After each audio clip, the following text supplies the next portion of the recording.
చంద్రబాబు గారు చెప్పింది ఒకటి మాత్రం ఆశాజనకంగా ఉంది, చాలా హ్యాపీగా ఉంది. అది కరెంటు ఛార్జీలు పెంచను అని చెప్పడం. అట్లాగే పెట్రోల్ ఛార్జీలు అందుబాటు ధరల్లో ఏది తగ్గిస్తాం ధరలు అన్నట్టు. తన హయాంలో కూడా భారతదేశం మొత్తం మీద హయ్యెస్ట్ పెట్రోల్ ధరలు ఆంధ్రప్రదేశ్. ఇప్పుడు జగన్మోహన్ రెడ్డి అప్పుడు కూడా అదే, అప్పుడు బాదుడే అన్న జగన్మోహన్ రెడ్డి అదే పని చేశారు.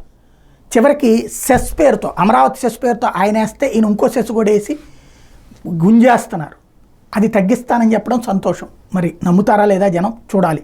ఇకపోతే రెండవది ఏదైతే చెత్త పన్ను రద్దు చేస్తాను అని చెప్పడం. చెత్త పన్ను పంచాయతీల స్థాయి, కార్పొరేషన్ల స్థాయిలో ఉంటుంది.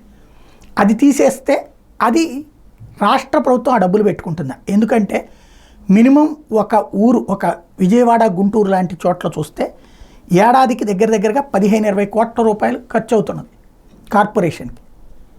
వివిధ రూపంలో పన్నులు వసూలు చేస్తున్నారు కాబట్టి ఇవ్వచ్చు.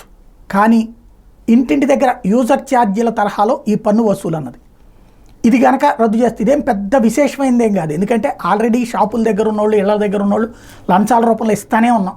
ఏళ్ల తరబడి నెలకు ఎంతో డబ్బులు ఇస్తే కానీ తీసుకెళ్ళరు. ఇప్పుడు దాన్ని చట్టబద్ధం చేశారు. ఇప్పుడు ఏమైంది, 2 రకాలైంది. అటు లంచం ఇవ్వాలి, ఇటు ఇది ఇవ్వాలి, లేకపోతే తీసుకెళ్ళరు. ఇప్పటికీ చేయాల్సింది ఏంటంటే చెత్త పన్ను కాదు. ఇప్పుడు పెద్ద సమస్య ఏమవుతుందంటే రోజు వచ్చి తీసుకెళ్తామంటున్నారు. తర్వాత 2 రోజులకు ఒకసారి అవుతుంది. చెత్త తీసుకెళ్ళడం పెద్ద సమస్య అయిపోతుంది. షాపుల దగ్గర వాళ్ళ దగ్గర చేస్తున్నారు, మధ్యతరగతి ప్రజల దగ్గర రావట్లేదు, పేద ప్రజల దగ్గర అయితే విసిగిస్తున్నారు. దానికి ఏదైనా పరిష్కారం కనుక్కోవాలి. ఈ 50 రూపాయలు 100 రూపాయల గురించి పెద్ద విషయం కాదు, అది ఆలోచిస్తే బాగుంటుంది.